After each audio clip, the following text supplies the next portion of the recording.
And my name is Elder Makinde A. Gbolahan. I was born in Savannah, Georgia. We had 6 brothers and 1 sister. We had seven of us. And I was the baby for 9 years, and another guy came along and kicked me out of the way. So I just lost my place. All of us was not raised together in one house. And it was a challenge. My mother was a hard working woman. She was very loving and concerned about her kids. She was a single parent. She took good care of us. She just wasn't a church-going lady, so I didn't know there was no Bibles in our house and there was no going to church in our house. So I came up not knowing anything about the gospel at all.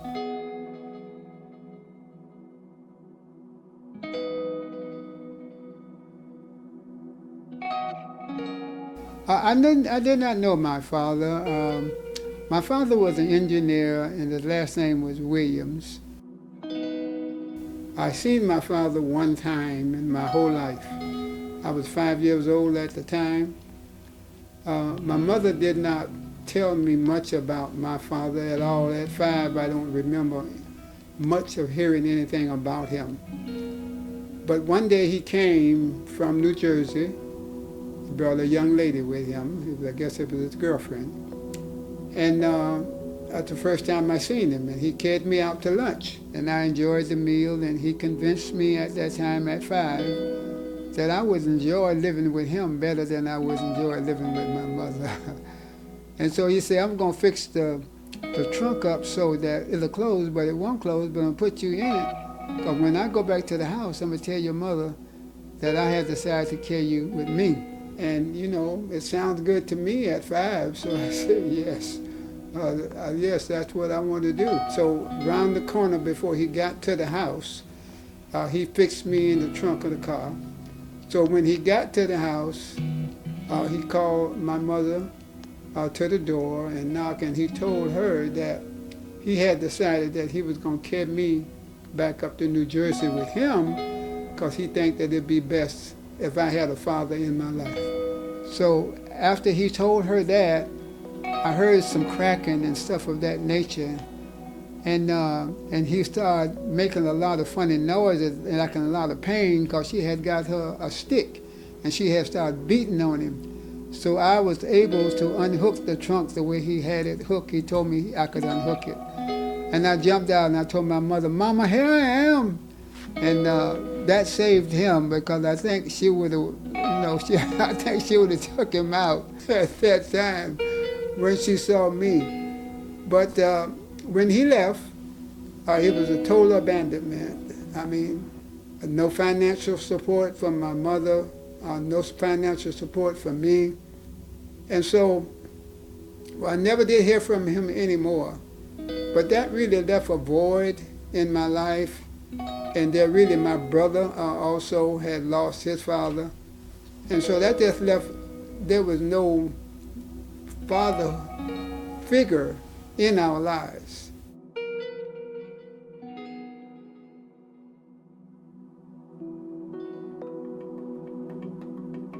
I went to movies, I remember back at that time, and there was a movie called Shaft. And so I came out so impressed by Shaft that I emulated a lot of the things that I seen in the movie. I'm searching for identity, I'm searching for a purpose, I'm searching for meaning. When I was coming up in school, I did not receive any education that talks about the beauty, the contribution, the legacy, the history, the heritage of African American people. Even though I had African American teachers, that just was not taught in school. Everything taught in school, if it was anything about Africa, it was always negative, about witch doctors and savagery and all of that. And at this time, back in my life, I was struggling, really struggling, trying to find myself into what I was being taught, looking at other things and trying to find some way to belonging, finding some value of finding an image of what would be helpful to me to carry me through life. That was a major challenge for me. There was a time that we left Savannah, Georgia, and we moved to Millen, Georgia. My mama used to use the word buckler. The impact I heard was her giving me advice about the world that I was growing up in. So that was the impact at an early age, because at this time I can say that I was in rebellion. I was in rebellion against all that was being taught to me in school. I didn't have any direction, any vision about what I wanted to become or what I wanted to do. It was bad enough not having a father, but I was also separated from my mother for 2 years. And that was a trauma. My mama lost custody of me and my brother. And so that was a scar that I had to deal with. And once again, I have to say that because of the love of God and the grace and mercy, I did not know him, but I'm glad that he knew me, because he brought me through that situation. And to be separated from all parents, I guess I can say I was maybe 12 years old when this happened. So that was very traumatic. The only person that I did love, I lost contact with. It was a tremendous time that me and my brother spent a lot of time alone. And I think that had a tremendous impact, because we didn't have a lot of instructions, we didn't have a lot of structure, so we got into a lot of things that we should not have got into. Being rebellious, not only against what I was being taught, but also against the society that I was living in. I had got on the bad side of the law. And by being on the bad side of the law in a small town, where the cops know everybody, that was not a good experience for me. When I walked down the street in Millen, Georgia, the white people thought that I should get off the sidewalk and let them have the sidewalk. I just wouldn't do it. I wouldn't do it. At that time, you could not go into white establishments and eat. And I just felt like that was something that was wrong. So I challenged that. And so that caused a lot of problems with the sheriff and the sheriff's son. Me and him got into it. I had came from Savannah, Georgia, and I hadn't been exposed to that part, that blatant part, even though I had exposed to the system that I lived in. But the blatant part, that I couldn't come in here and I couldn't go in there. And so it was a challenge, because I had a police to shoot at me 3 times. And fortunate enough, the Lord told me, I didn't know him again, to stoop down when I was running. And I went down low, and just above my head there was 3 bullets hit the treetops right above my head, and I jumped down and ran across a railroad track that I was able to get away. That continued on, me challenging the status quo of what the situation there. And so it got so bad that my mother told me that I needed to leave, because I wouldn't make it. I wouldn't be able to live in that town. So I had to walk the railroad track about 5 miles to get out of Millen, Georgia, to the next city, and catch a bus to go to Savannah, Georgia, to save my life, really. That's what I had to do.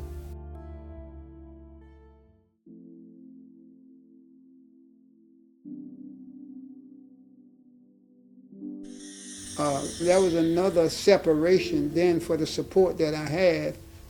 It was my mother, even though my mother was having some struggles of her own at that time. She died a couple of years later, but she was still there, because this time I had to leave her there. And now I was a young man back in a large city. I guess I'm about 15 here now, 15 or 16. And I'm dealing with the world on my own terms.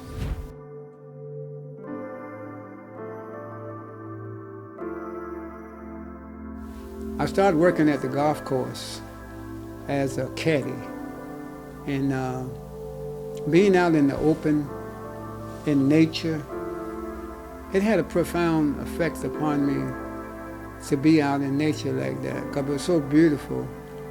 So I guess that awakened in me something, because nature itself will remind you that there must be a creator, must be a God somewhere. So I think that sent me on a journey, looking for something deeper than what I had. When James Brown came about, he did a song called Black and Proud. And I mean, everybody really gravitated towards that song, because then somebody was telling us that, hey, we can be proud of our melanated skin.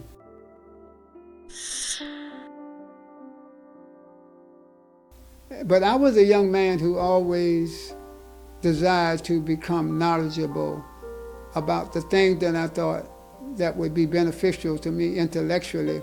When I started studying history, I saw all of the things that was done to us as a people. Our cities burnt down, our women being raped and lynched, men's being hung. We denied even the basic right as a person. Without a spiritual paradigm, without a spiritual perspective, you can wind up becoming very angry. During those early years of the black movement in this country, I joined the All African People Revolutionary Party. And we had many countries that certified our institute. Stokely Carmichael was the president, the chairperson. There was a lot of movements in America who espoused violence. But we understood clearly that the United States was the strongest military power in the world. We didn't have enough money to feed an army, let's more equip an army. So we just didn't think that that would be a good strategy to try to address the problems that we was trying to address. So we felt that the best way to address the problems that we needed to address was to free the minds of our people from the clutches of mental slavery and help them overcome some of the negative things that they've been taught about themselves that they had internalized. And so we recognized that, but we also recognized that there had to be a strategy to be able to alleviate or to meet some of the challenges. By looking at history, we saw how we had to address the problems that we was having by looking at Marcus Garvey movements and movements on African history and all of these things. It taught us a lot of lessons about different movements of our people during Reconstruction and other periods of time, and how they had to go about addressing the injustice that they was confronted with. And out of that, I learned so much more about the value of our legacy and our history and the contributions we have made. Angola, Mozambique, Kenya, Guinea-Bissau, all of these different nations supported our academies that we set up because we were teaching revolutionary philosophy. Now, revolutionary philosophy might sound like revolution, but it wasn't talking about violence.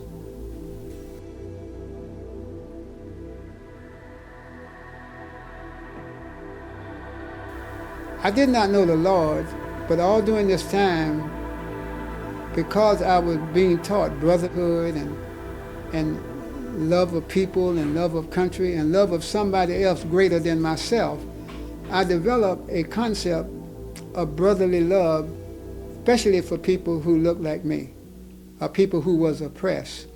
But all this whole time, the Lord was pulling me, and I didn't realize he was pulling me, to find something greater than what I was involved in. And so then that's why I started researching for religions. And when I looked at Christianity, and I looked at the people who say they was Christians, I had a problem after I saw how they was treating us. I rejected Christianity outright. I said, these people here cannot be what I'm looking for. It couldn't be the religion that I'm looking for. And so I rejected it outright. But one day I was reading a book called Coming Forth by Day by Night. Some people call the Book of the Dead, the Egyptian book. I saw something say Sabbath. And I had never heard of the Sabbath before. And so I was wondering what that was about.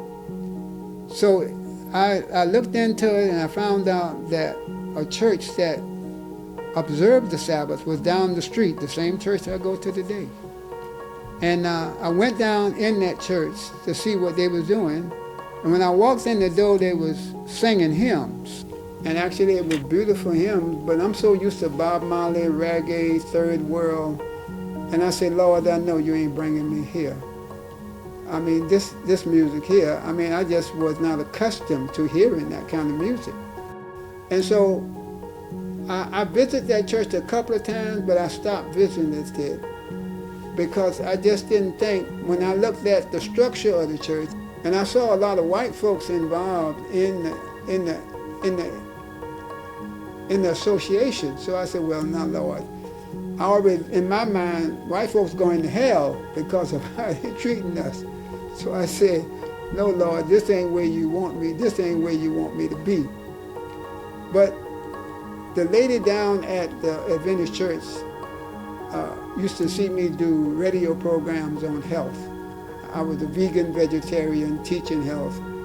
And she asked me to come down and do a program at the church on health and nutrition.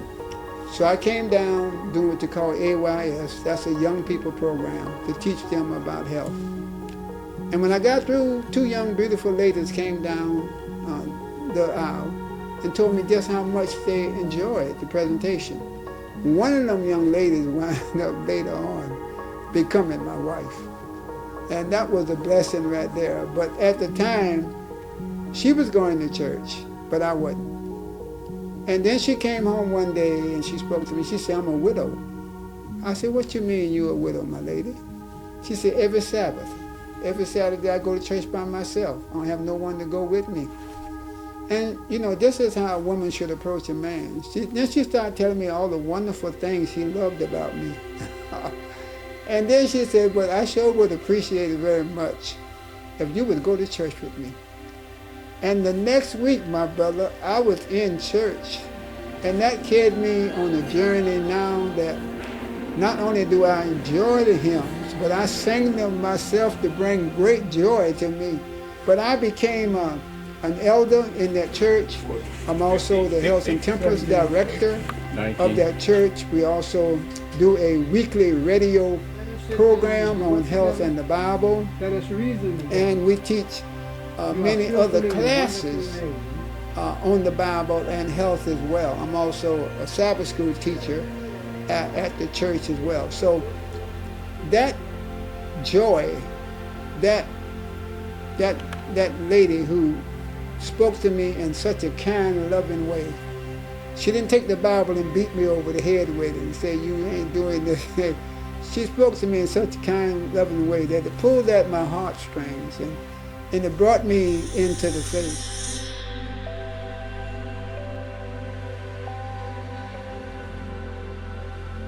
I've been married twice. First met my first wife in Savannah, Georgia. We got married and I had a son. And he's in Illinois now. I got 2 grandchildren from him. And I just wasn't a match that they wanted for their daughter. They came and convinced her to leave. I don't even remember what the dispute was about. It wasn't abuse or anything like that. But she left. And I didn't see my son till 3 years later. And that was very hurtful. It was a very difficult time for me to live. And so then when I met this wife, now she was a math major. She had a master's degree in math. She was a school teacher. And she also was a choir director and a pianist. And so she was a gifted lady, and she helped bring out some of my singing, which I love to sing. But to say that she died and left me with a 9-year-old and an 11-year-old. And I had to raise 2 girls by myself. I ain't gonna say by myself, with the help of the Lord. Because at that time I had found and had developed a relationship with the Lord. So God guided me into raising those two girls. And I have to say, both of them graduated from college. And that's why I'm so proud that God helped me in that whole process of raising two girls, because I came up not being a part of a family, but now I have a family and I got to raise a family, and never had that experience before. And but I would say in the family, the dynamics, I think that would be the happiest period of my life, when I was with my wife and my kids.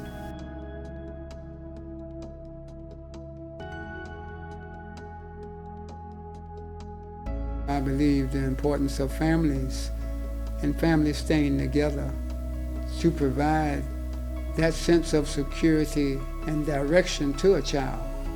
It is so key that families learn just how important it is, and that when you bring children into the world, children are the rewards of life. But also you shouldn't bring them up and just give them to the world without them preparing them to deal with the world. And so I found an organization called Universal Childhood Enlightenment Council. And I have and still do a lot of programs, but at one time I was frequently in the school system, teaching them history, culture, playing the musical instruments. But in these instruments and instructions that I be giving them, I also give them instructions about life and how to make healthy choices, and how bad choices, especially you can make bad choices by doing things when you are not ready or not fully mature, that you shouldn't be doing, because it have a detrimental effect on you. It's not only learning how to control anger, but finding a goal in life. Making sure that you find a purpose greater than what's you just looking at how this going to make me money or how this going to enrich me. Find out that what you can do that can give back to society. And you find out just how enriching that is. So in other words, I'm saying if you don't find a cause greater than yourself in life, all the money in the world won't make you happy. And I still work in the community dealing with issues of justice. I was working on the Police Advisory Committee, on that committee, trying to develop a safe relationship between the police and our community. And that failed because of they thought that they were going to use me and not give me the information that the community was asking for. When a young man got killed, they decided that they wouldn't give me the information, and so then they're going to ask me to talk to the community to say that it was handled correctly. I told them I couldn't do that.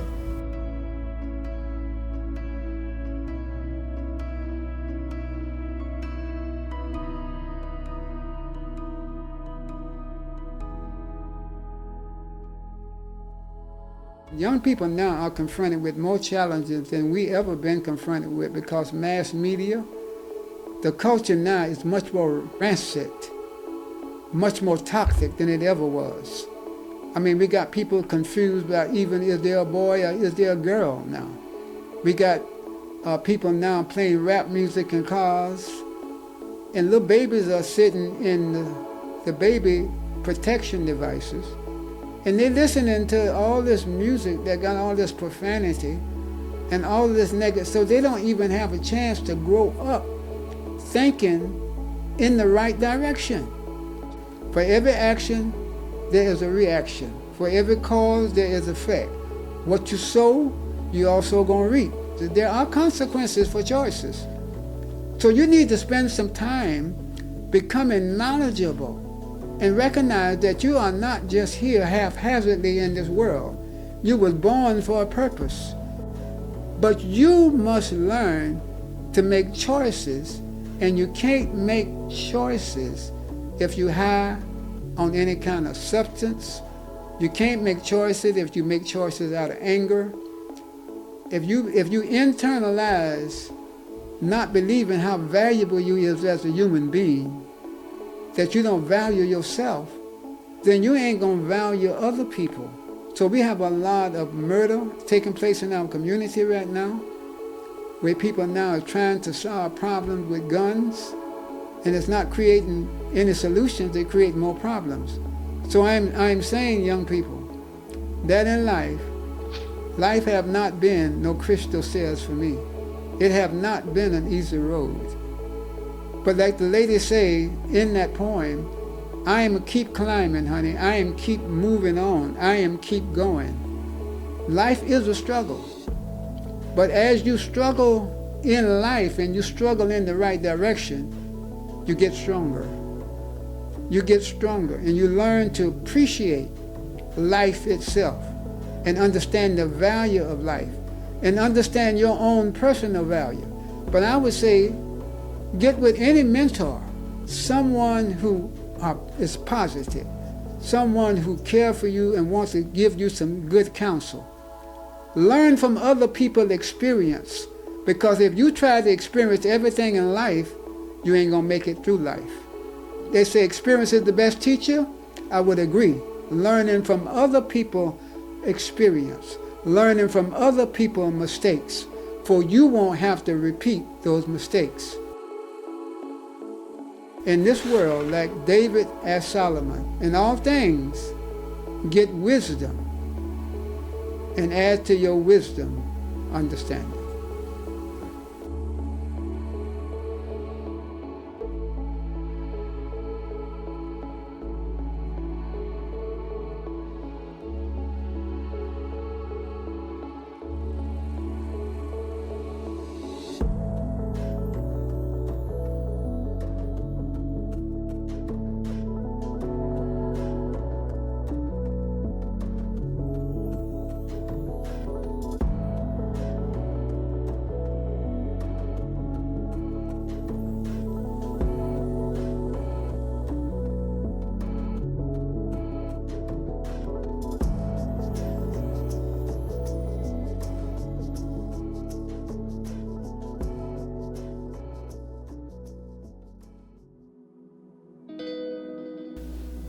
I think my greatest regret in life is the times when I was